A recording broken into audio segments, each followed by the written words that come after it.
Yay! And we are live with an amazing guest today. We'll shortly start the introduction and everything. Let me send you the link.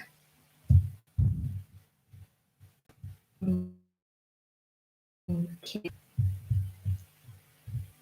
Here it is. Let me know if you got it. I do. I will copy that and send it out. Yeah. And if it doesn't work, because I see it has the studio version, your wife, Carol, can look up this name, Roxana Popet, on YouTube, and she'll definitely find my account there.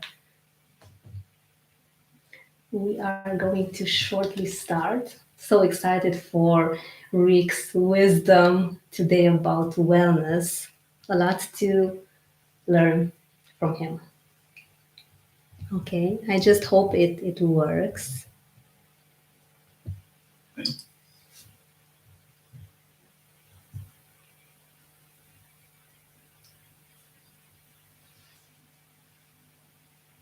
And copy that other link.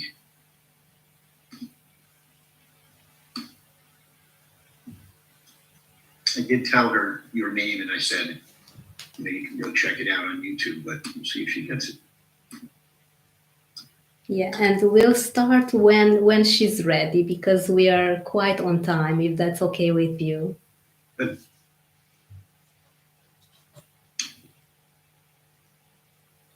just text her and let her know.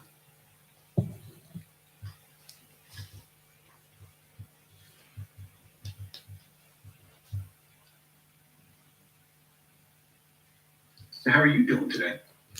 I am doing wonderful, and I was very eager, so much looking forward to our talk because I have checked your book, I've checked your podcast, and I know this talk is going to be so enlightening and so inspiring, and super excited and grateful for your time. And how is everything for you? How are you? Good. Good. I'm just got off of a couple of meetings, and I'm excited too, and couldn't wait to see you, and same. I just can't wait to join you. Wonderful, wonderful. And by the way, that amazing book that you recommended, Power versus Force, I already had it in my PDFs in Romanian, and it's on my list within the following days. I have this amazing software that is a voice to PDF, and that gets me listening to around 2 books in 2 days, which is so much faster than reading while I'm with my baby girl and doing stuff. And yeah. What is it called? Let me tell you. I have one called Speechify. Anytime you copy and paste the text or put a link in Speechify, it speaks it out to you. Oh, wonderful. Mine is called Natural Readers. Okay. Yeah, I'll just put it here. I'm so excited with this one because, yeah, it takes the documents very fast. And when you are ready, just let me know. No rush. I'm ready. Wonderful. Is Carol on? Can she see us? I think she was finishing up something, so I didn't hear back from her, but I could certainly check on her if you want me to wait. You want me to check on her before you get on? Yeah, sure. If that's okay with you, any way you want to. Yeah, I'll be right back. Yeah, sure. No problem.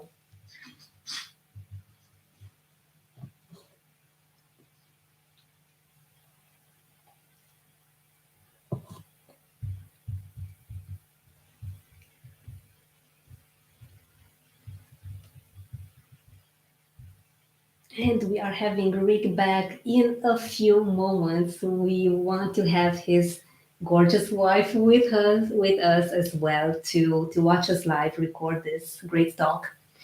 And yeah, making sure that everything is going smoothly. I have my Audacity on, check. Recording Zoom, check. Rick's presentation, check.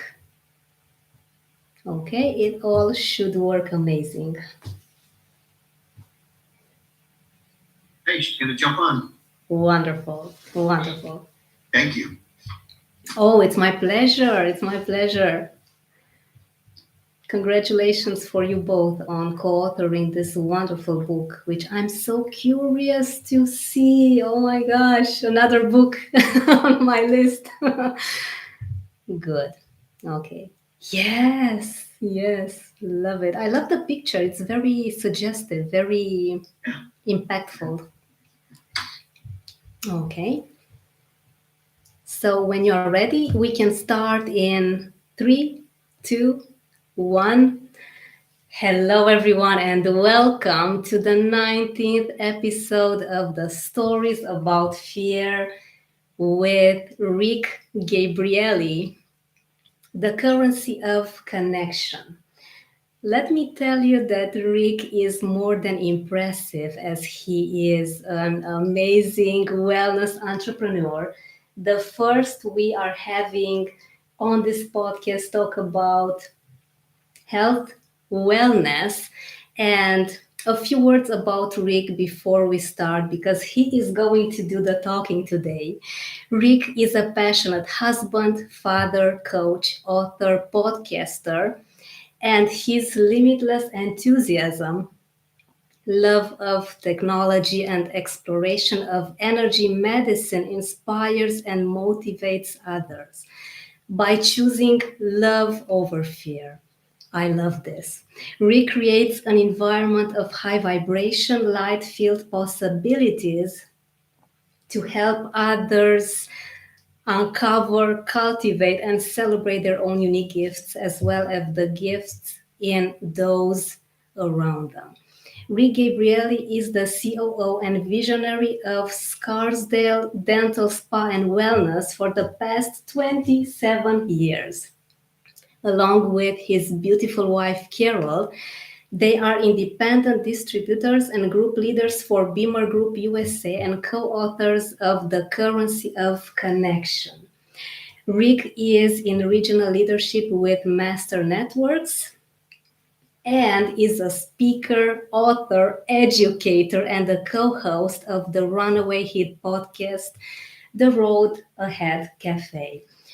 I know that you may be wondering how has this wonderful person time to join us today, but he is so giving and very inspiring, wanting us to learn from him.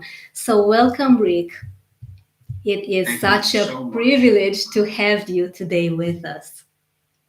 Thank you so much, Roxana. It's a pleasure to be with you, and what a beautiful introduction. Wow, thank you so much. You are just so warm and so kind to have me join you. It's my pleasure, believe me. I am very grateful today, and let's start our talk, Rick, with you telling us what has inspired you to start your amazing journey with wellness. Thank you, Roxana. Well, there's one key event that happened in my life when I was 19 years old, just after my freshman year of college. My father, at 53, died of a heart attack suddenly. And he was like my best friend, my GPS. And I really, thought we were going to do so many things together. And it was so devastating and traumatic that I just lost my way for about 5 years after that. And I really went down a very dark road. And I had someone in my life who really thought enough of me to write me a letter.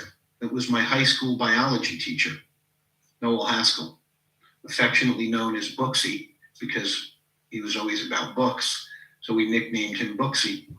And he wrote me a letter, and that letter changed my life. I opened it up after, another dark night. And when I saw what he wrote to me, he basically told me that I was important and that he cared about me. And even though many people before that had told me this, it never made an impact on me. So that letter changed my life. Subsequently, there were a lot of things that happened after that, one of which I met my wife the year after. But that letter saved my life. So based on this very difficult event, losing my father, I was able to make a recovery and find myself. But I dedicated myself at that point to love and then wellness, because I was just so hurt by what happened to my father, because I think that he was unable to use the tools that I had available. So I dedicated myself to not only finding those tools in my own life, but sharing them with other people so that maybe this wouldn't happen to them. This is beautiful, and as devastating as it was, it's quite remarkable that you got to see the silver lining and you transformed this to your advantage eventually. And helping other people has been a privilege for everyone that got in contact with you through the years. 27 years in this industry of wellness. And can you please share with us, how did you manage to choose love over fear? Because as different as these two concepts are, they are mainly united in a way. Well, it's a great question. And I still have fear every day. So I'm choosing every day, every moment sometimes, Roxy. So let's just take at the end of a long day. Many of us, when we're done with our work or our family life, we are going to go to sleep. I know for a fact, because I ask a lot of people this question, do you think about things and feel fear when you put your head on the pillow at night? And so many people say that is a time of such great fear and confusion and maybe worry about tomorrow or something that happened today. So it's very common. So I have to choose. I'm one of those people. As soon as I put my head on the pillow, I start to think about the things that either didn't happen or that I need to have happen or want to happen. So I am just like all of you. If you're feeling this same thing, maybe the only difference is that choosing love part. So how do we choose love over fear every day? Because it is a journey. It's not like I chose love one day 35 years ago and then it just automatically happens for me. It's every day and multiple times per day. I'm faced with sometimes unimaginable fears. Many of them are right here in my head. Sometimes they get into my body, but I try to keep them here and wrestle them down to letting love get in the way of fear and step on it, as you like to say. So one of the things that I will do is I will think about the things that I'm grateful for. So even back to that day when I read that letter, because I'm still just as grateful for the entire journey leading up to my father's passing as I am for that letter and all of the things that happened since then, even the bad things, because as you said, sometimes it's the other side of the same coin. Love and fear can be so close to each other. Sometimes feeling great love can bring on fear because we may feel like we're going to lose it at some point. So human beings by nature have a lot on our mind. When we're in our head too much and we are out of our hearts, we can get in trouble. So, try to control the ego. So I'm choosing every day. I'm choosing during this call. Sometimes someone who's watching or listening may think, well, I can't do an interview. I can't jump on with someone and just talk about myself or my life. I'm really afraid. But there's also a great love in doing this because you're giving other people permission to do the same thing. When you and I got connected, I appreciated you and your heart and your work. And then you invited me to come on here and share. So maybe something that we're going to say or share today is going to be like that letter that I opened. It's going to change someone else's life. And maybe they're going to step on their fears.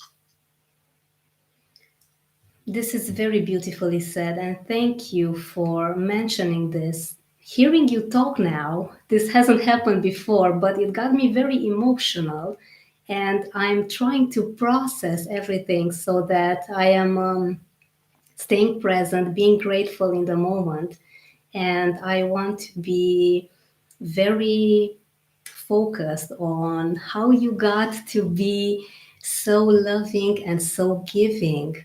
Although, as we had our previous talk, you did say that you live in a place where people are not the most giving. Not yet.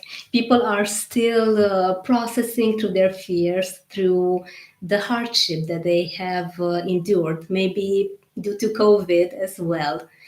How did you get to be so giving and see the good in people and see their kind hearts? Can you please share with us about Yeah. this? So thank you for acknowledging that. And I'm so happy that you are feeling this, because it's a beautiful thing to be the host and to be touched by your own work. So you are present for that, and you deserve that. So thank you for letting everyone know that. That's really, really special. So I tried it the other way. I tried to just be on the same path that I was brought up with. We are here in New York, in the Northeast of the United States, where sometimes there's not a lot of trust. Sometimes people are running very quickly and they don't get a chance to really listen to their bodies or spirit speak to them. And so they may be running really fast, not trusting, trying to protect or defend themselves. Some of it's trauma. Some of it is the environment. Some of it is the vibration of an area like this. So whatever the thing is that you may be struggling with, whether it's personal trauma, the environment geographically where you are, the vibration of not only people, places, and things in the environment, but this is what life is. Life is about feeling those different energies. So I tried to do it the other way first. I tried to live a life of accumulation and achievement. I tried to compete. I tried to, be in that dog eat dog, or as my father used to say it, kill or be killed lifestyle. And it just didn't feel right for me. It didn't feel good. Although I was really doing a good job in some of the businesses I was in and excelling and making money, it didn't feel good to me. So not that there's anything wrong with making money, and not that there's anything wrong with being excellent, but if you are doing something that's really not aligned with your soul and your spirit, and you feel it, wow, are you lucky and blessed, because so many people are doing it and they don't feel it until it's too late. And my father may have been one of those people.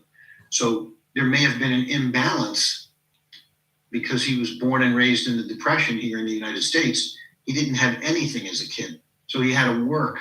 And so maybe that work and that lifestyle and that grind may have contributed to his early exit. So between that and my own experience, I said, I want to do this differently. I want to break the chains of my past. I don't want it to be about grinding. I don't want to feel like this. I don't want to be on the treadmill where I'm just working to make money, to buy things and be unhappy. I wanted to feel better about my life. I wanted to experience joy. I wanted something that would spark loving relationships at work and at home. I wanted to be with someone who made me feel valuable and that my love was important. And when I met Carol, my wife, my beautiful wife of 33 years, I'm with her 35 years, everything changed for me. So I think that that was a big part of it, is having someone that could be such a loving, patient mirror for me as I was growing. So for those of you who are lucky enough to have a person in your life, whether that's a friend, a family member, a coworker, whoever it is, even if you don't have someone yet, someone could come to you tomorrow. You could attract someone tomorrow and that could change everything. So one person can really make a difference in your life. Beautifully said, Rick. Indeed, because we are social creatures, we need to connect. And now that we are talking about connection, can you please tell us about your wonderful book, The Currency of Connection, co-authored with your wonderful wife, Carol? Thank you, Roxy. I had written a couple of books in the marriage space during some of my coaching in relationship coaching.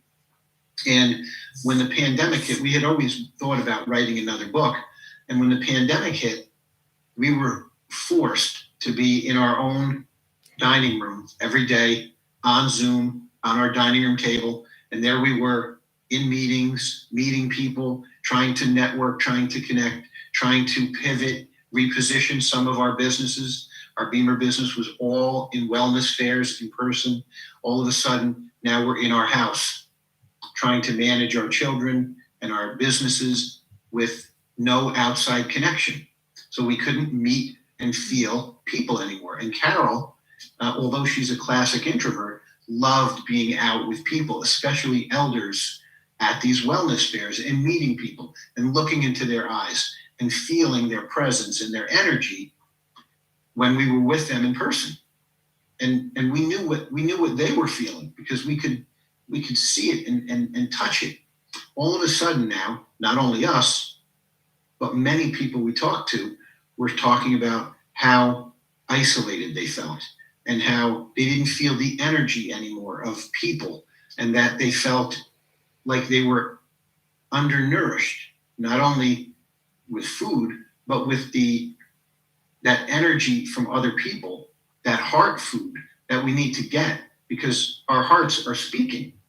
There's a whole branch of science called Immunology, which says our hearts speak way before we are ever close enough to each other to speak verbally. So when we're walking down the street, our hearts are talking to each other from 40 feet, 50 feet, 100 feet away. They're communicating, and they're preparing us for that actual meeting or the avoidance. So if we're not aligned in here, we may miss the other person, or we may avoid them.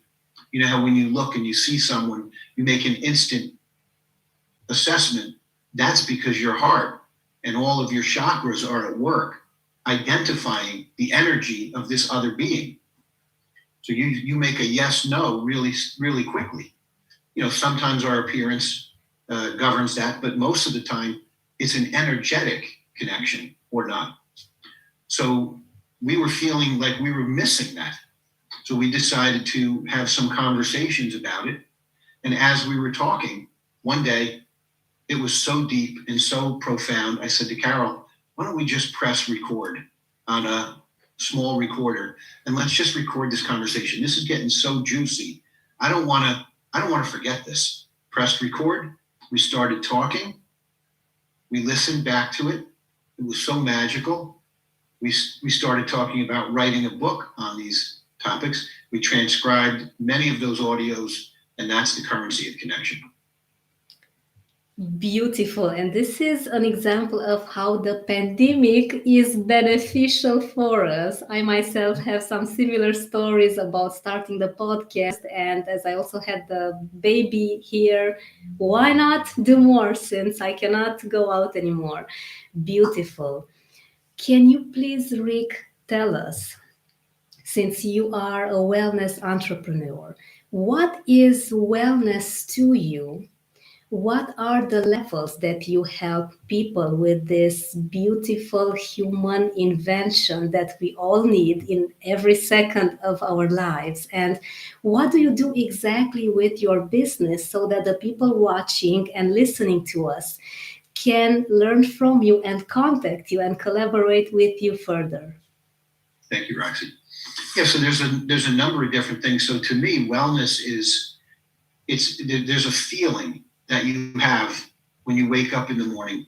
To me, it's an enthusiasm and a level of energy that keeps me from thinking about what I'm going to do right now. So I jump out of bed every day. I'll be 60 in July.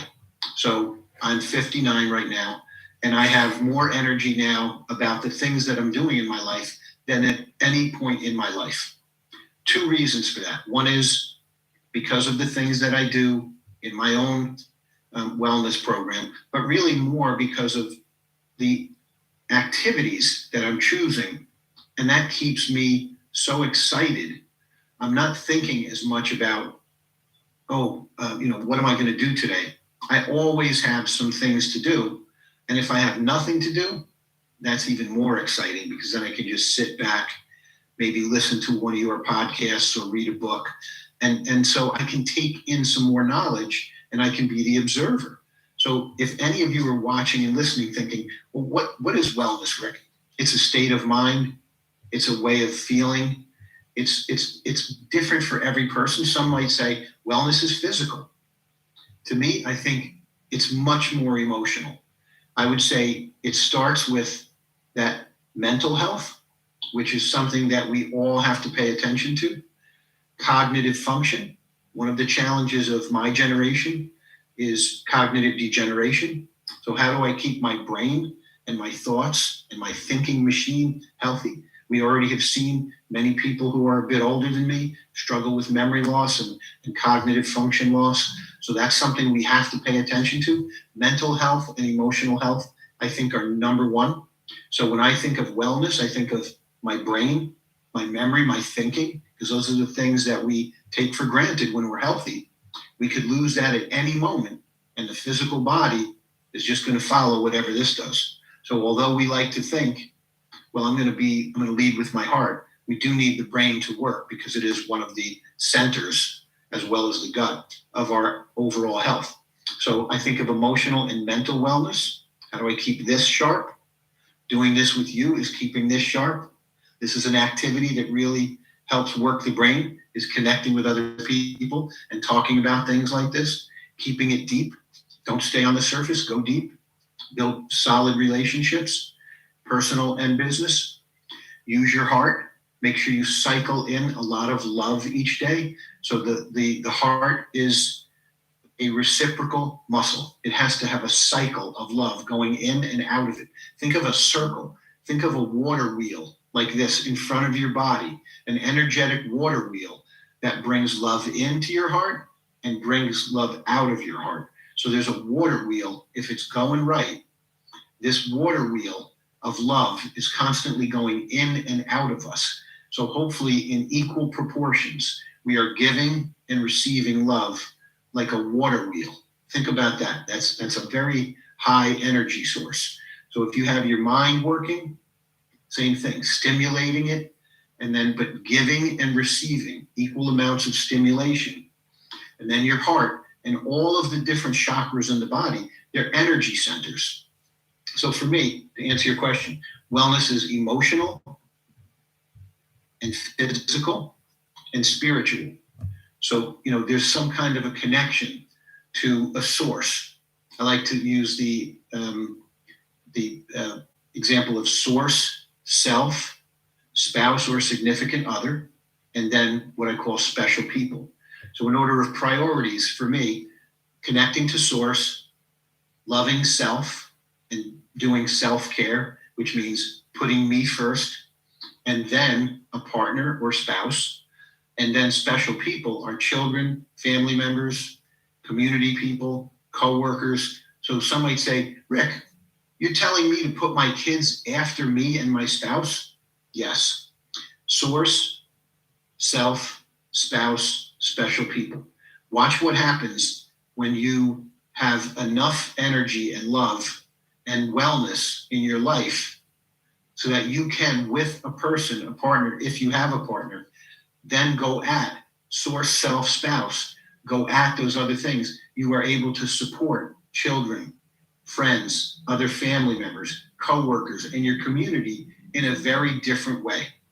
If you are in adrenal failure or overwhelmed or tired or bored or resentful, you will not be able to support a self, a spouse, or children, or a coworker, or anything like that. So for those of you out there, and this happens to a lot of people, when they have children, they sometimes put the children first and then their own needs are not met, they then get tired or sick, and then they're really not able to perform and deliver effectively to the people around them. So here's my formula: source, self, spouse, special people. Just a little tidbit for you to kind of have a visual.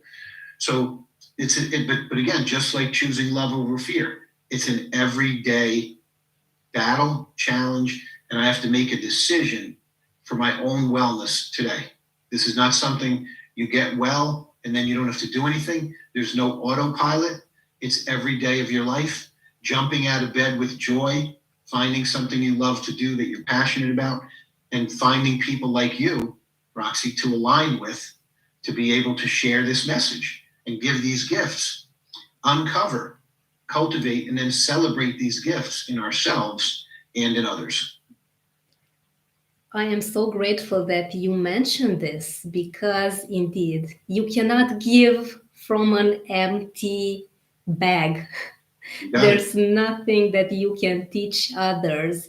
And as we were talking a few days ago, it was indeed such an aha moment for me when I had my baby girl, putting her first, because maybe it's the human nature, but when you see something that's small and fragile and a part of you, you want to give them everything.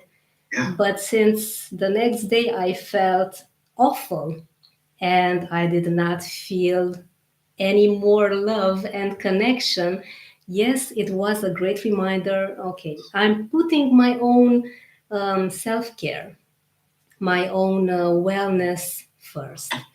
I love the metaphor of the wheel of water that needs to constantly rotate, because energy needs to be continually moving. Wonderful, Rick.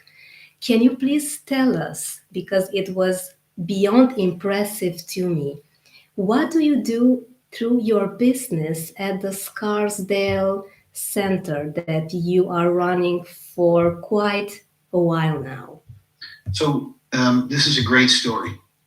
I was a Wall Street recruiter, and my sister met a dentist.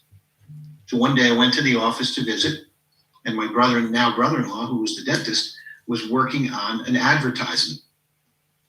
And, I looked at it and said, I think I can do a good job with that for you. Why don't you let me create this advertisement for you? It was a big success. One thing led to another. They asked me to come and work in the practice. I didn't know anything about dentists. I didn't like to go to the dentist. I knew that a lot of other people didn't. So I thought, maybe I can do something with this business to make it feel a little bit better. So as I was researching, we were expanding. We started growing more. It was successful. We had to build a new office. So I was reading the trade journals, and I saw something about a dental spa out in California. So I read about it, and it was a place where, some of the offerings and some of the services were just made to be a little bit more distracting, if you will, than the typical dental office. So one of the things was we put in dimmable lighting. We put in rich, dark colors. We made a feng shui design.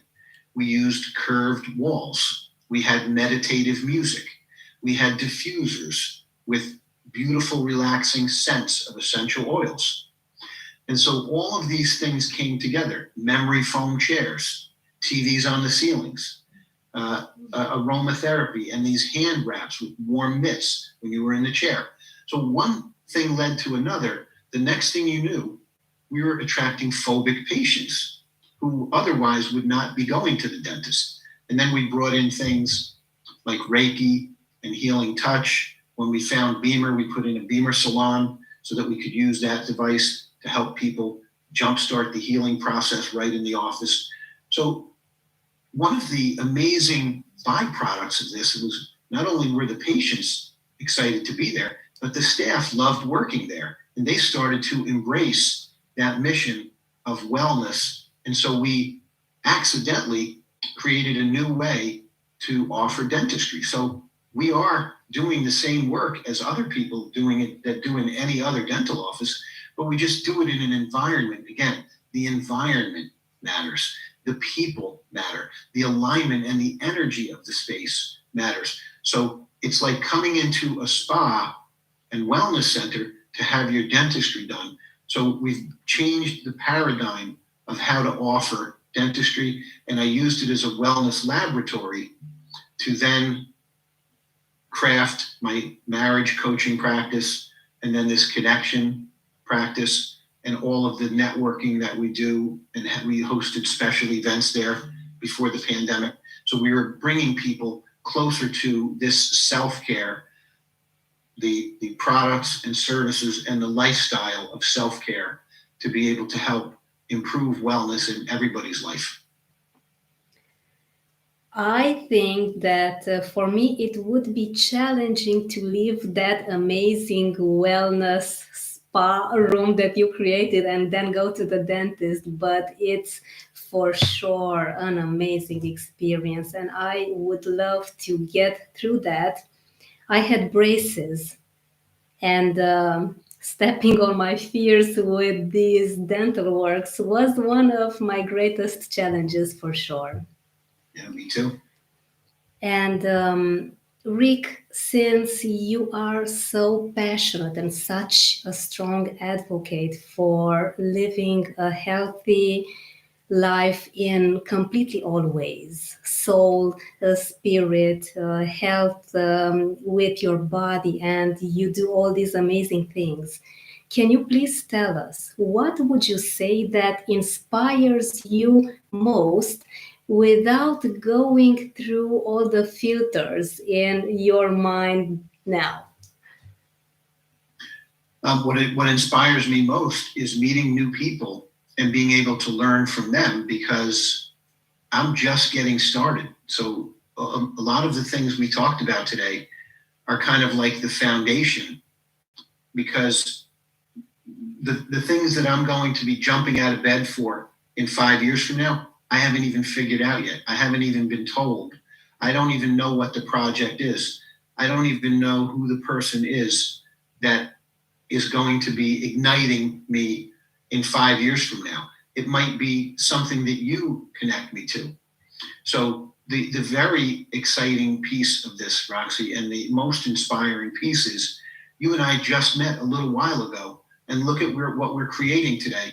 We're giving out information which may give the next person permission, and that is what it's all about. That's what inspires me to jump on the next call, to do the next interview, to write the next article, to do the next podcast, to help someone else put a book out there.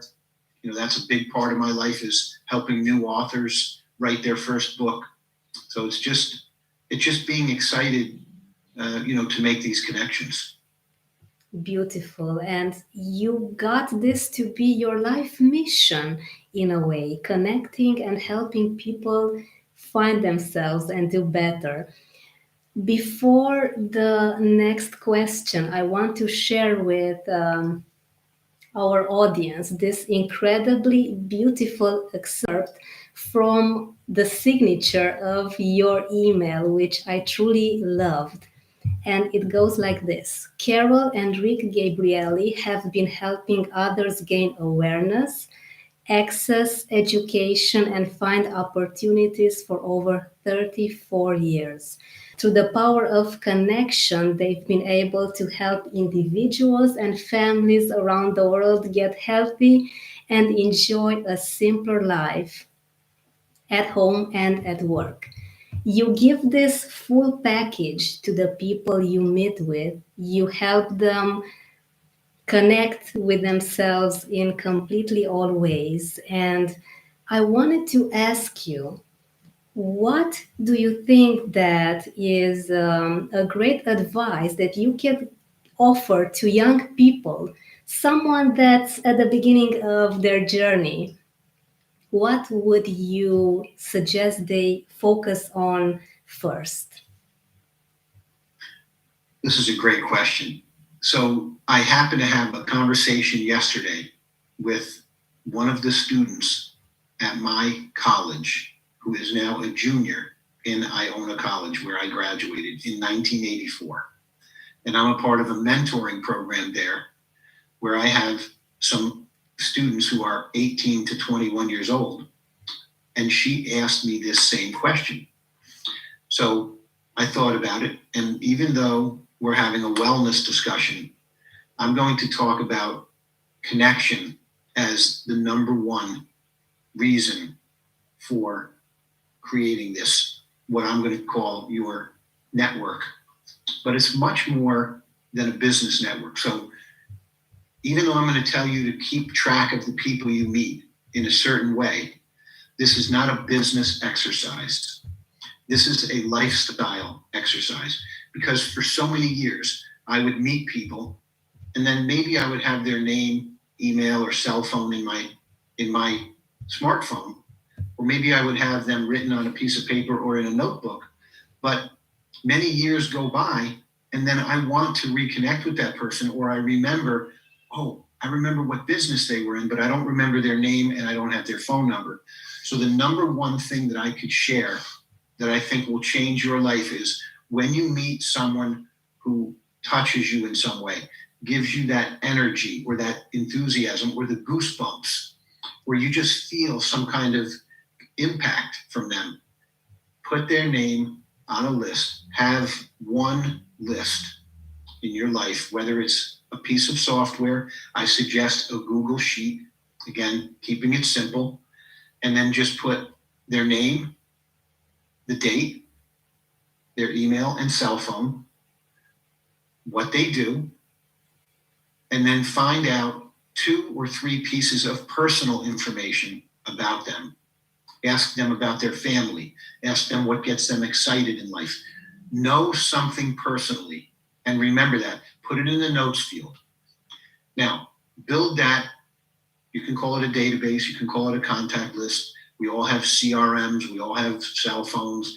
We all have spreadsheets and notebooks. We have lots of technology, but nothing replaces the connection that you make with someone. So if you have some sort of impact that you felt, keep that person. Stay in touch with that person.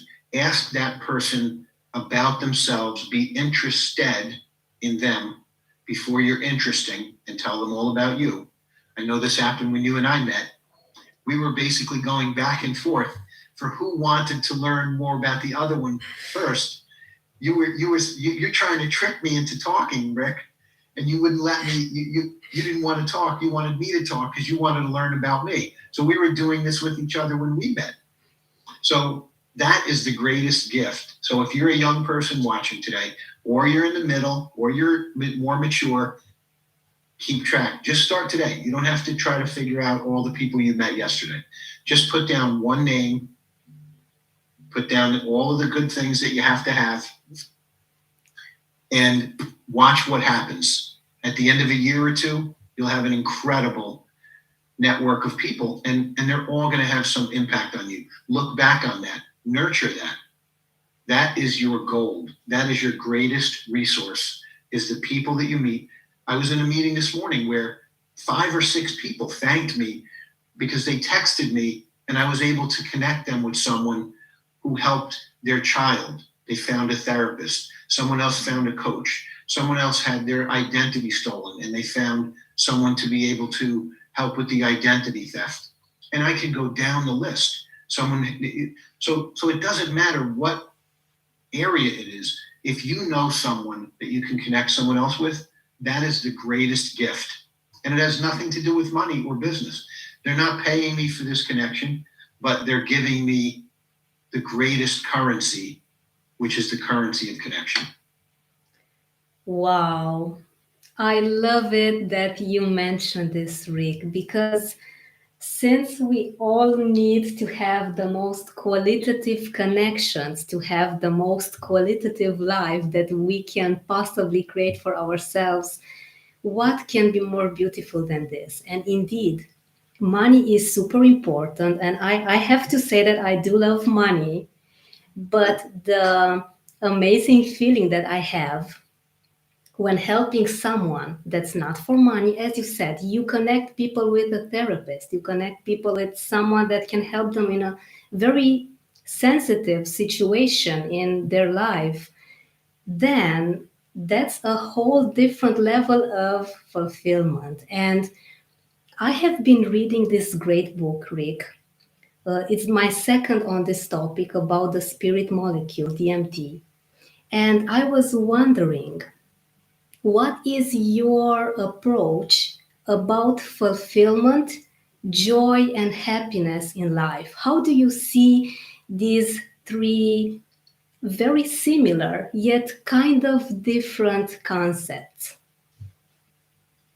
Well, again, Roxy, by having the experience of going to work to make a paycheck, going to an appointment to get a sale, to get a commission, to pay a bill, and having felt that for 25 years in a sales career, and feeling what that felt like, not only to the customer, but to the people I worked with and for, and just coming home at night and feeling like I did a job, but I didn't feel that energy that I wanted to feel. I didn't feel the passion of the things I did when I was either volunteering or working with other people to achieve something, or maybe that the monetary gain was secondary to the actual fulfillment, purpose. They say if you love what you do for a living, you'll never work another day in your life. So to kind of speak to that, my uncle, my mother's oldest brother, was a conductor on the railroad. And when he would get home, he used to get home 2 o'clock, 3 o'clock in the afternoon, he would take me into his workshop and he would build furniture all night long. So when we went in there, we would close the door and hours would pass. We missed dinner and we would be in there working, no power tools. Everything was done by hand. And he would build beautiful furniture. And he was teaching me, showing me and letting me, hammer and saw and glue things. And it was incredible. And that state of flow was the state of flow that gave him his purpose in life. He would crack a beer and he would make his furniture. And so the railroad was his job, but the furniture was his purpose. That was his fulfillment. And he would give it to people. He would give it to family members. He didn't charge anybody for it. So many of the families, many of our families, they would have this furniture in their bedrooms, in their living rooms, by their nightstands. And this is the kind of thing. And it lasted for many, many years after he was gone.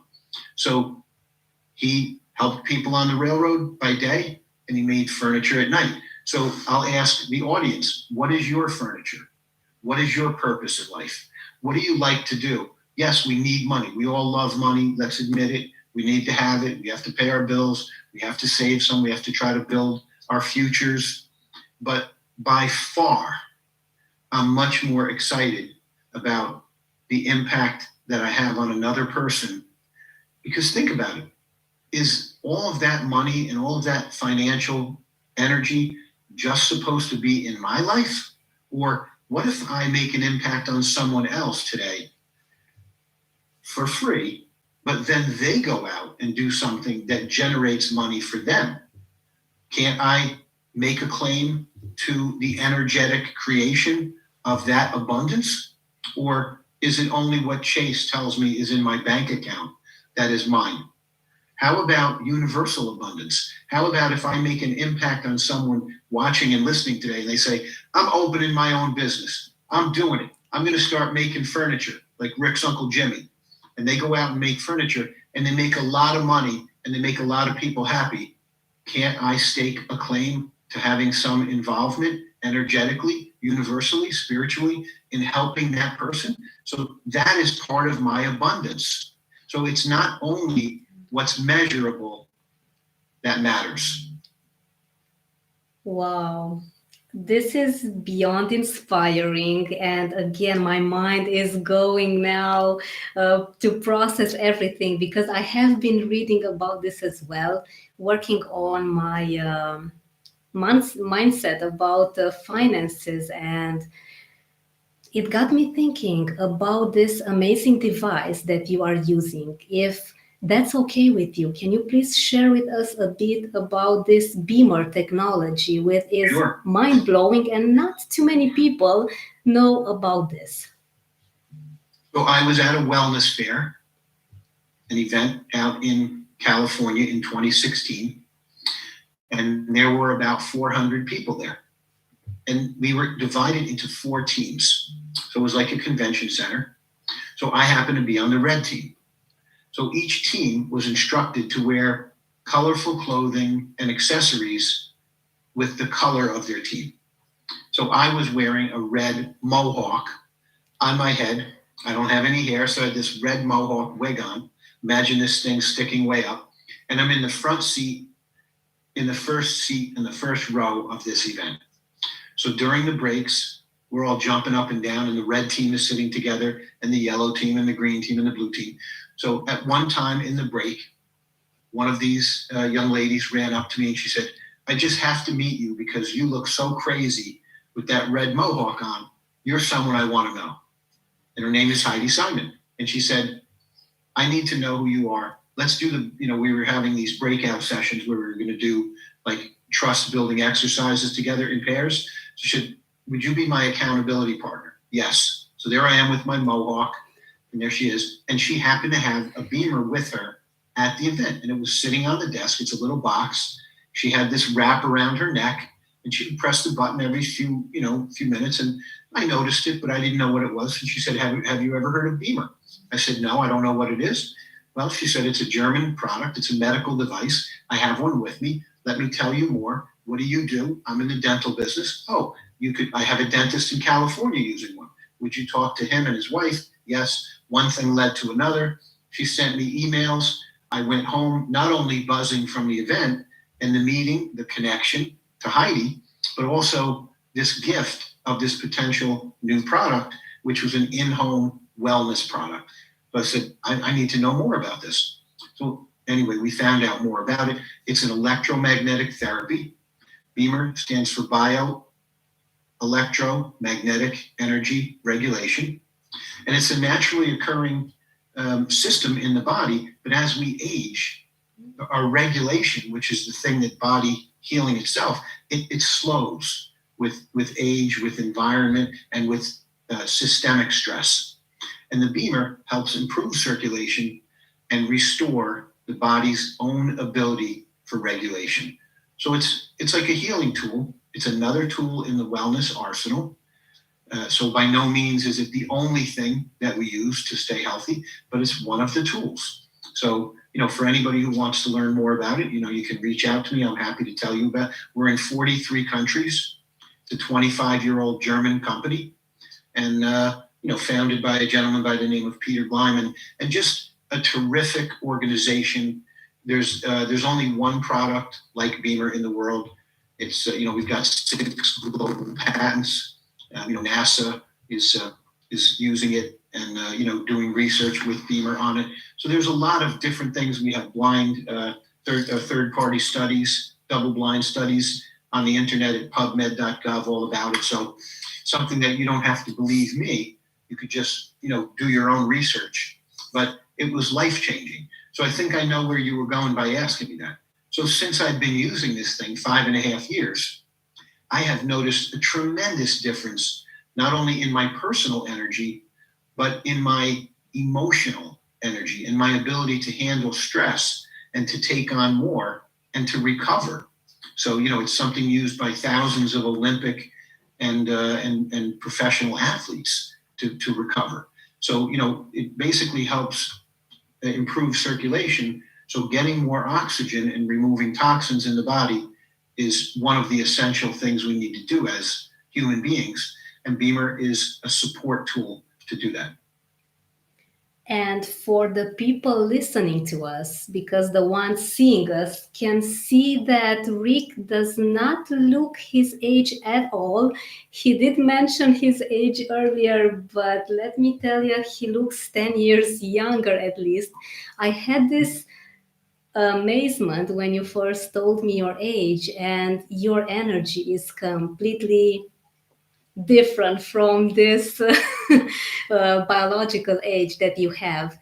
And I wanted to ask you, there are many questions, but I'm going to stick to one more because I know you have an agenda, but your way of teaching us and telling us about all this amazing wellness industry and all the amazing things that you do with energy is really inspiring me to add an extra question, if you don't mind.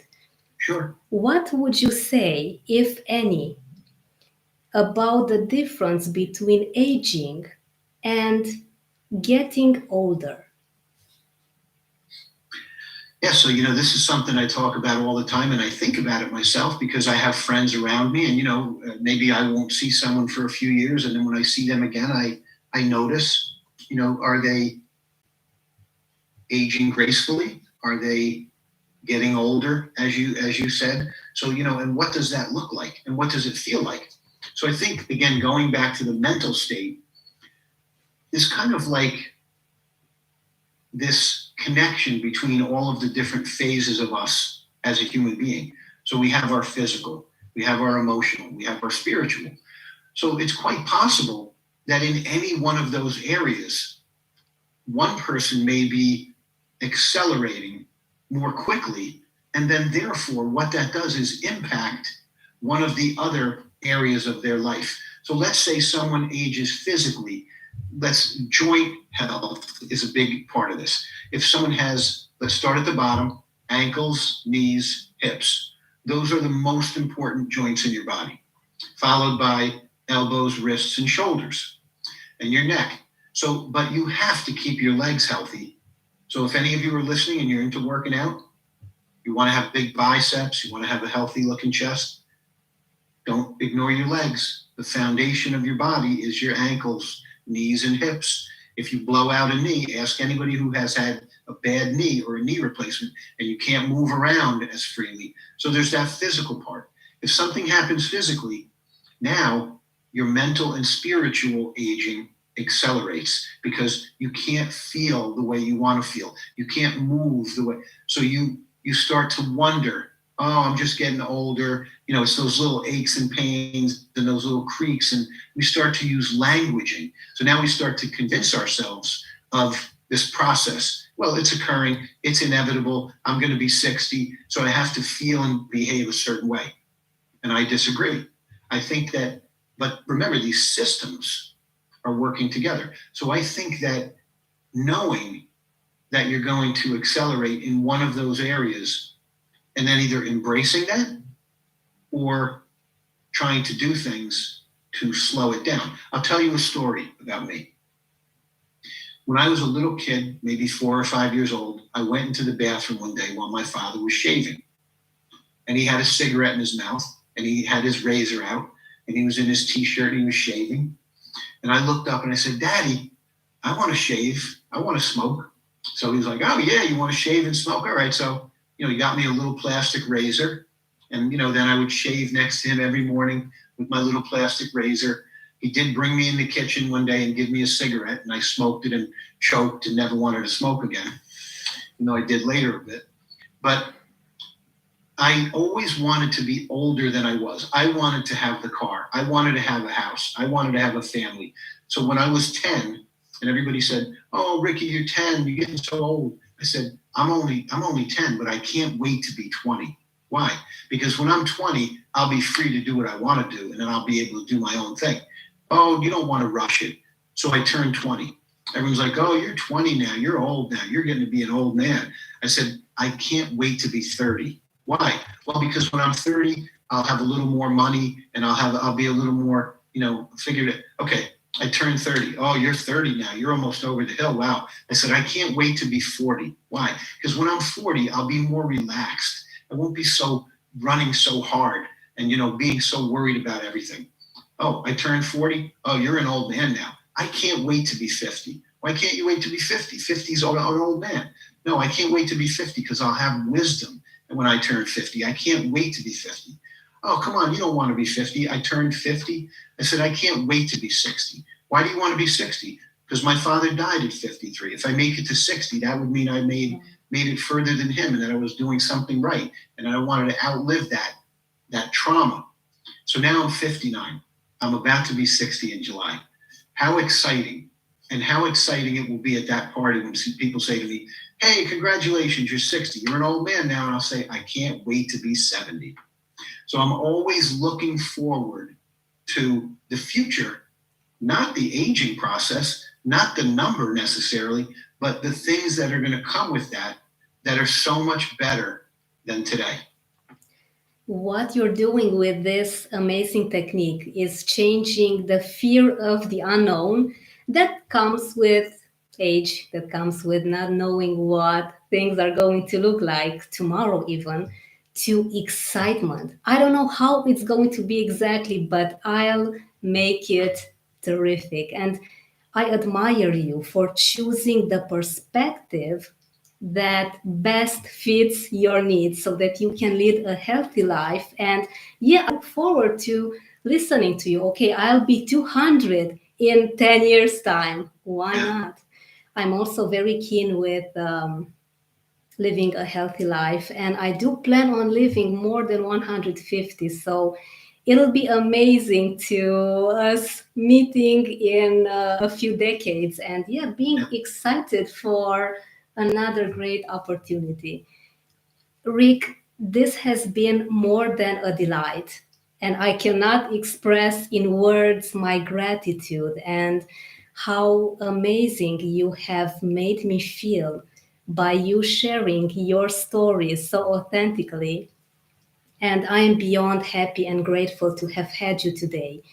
Can you please share with our listeners and our viewers how can they get in contact with you to know more about you, to work with you, and to collaborate with you ASAP? Because I know that people are very curious about you and your journey. Sure. Thank you, Roxy. I feel the same way. This was just so much fun. Being with you is such a joy because your light is so bright. So I'm the lucky one to have had this time with you. Anyone can reach out to me on LinkedIn. Just go to LinkedIn, look up Rick Gabrielly. It's linkedin.com/Rick Gabrielly, or you can go to my website, rickgabrielly.com. Wonderful. And before we go, I want to tell our audience about your outstanding podcast with Frank and Peter, the Road Ahead Cafe, where you educate your audience about meditation and about the spiritual wellness and about personal development. And I loved that particular episode about flow. And I want to congratulate you for constantly giving and pouring more and more wisdom and energy and love to everyone around you. Rick, thank you so much for joining us today. It has been an amazing pleasure. Thank you so much. Thank you, Roxy.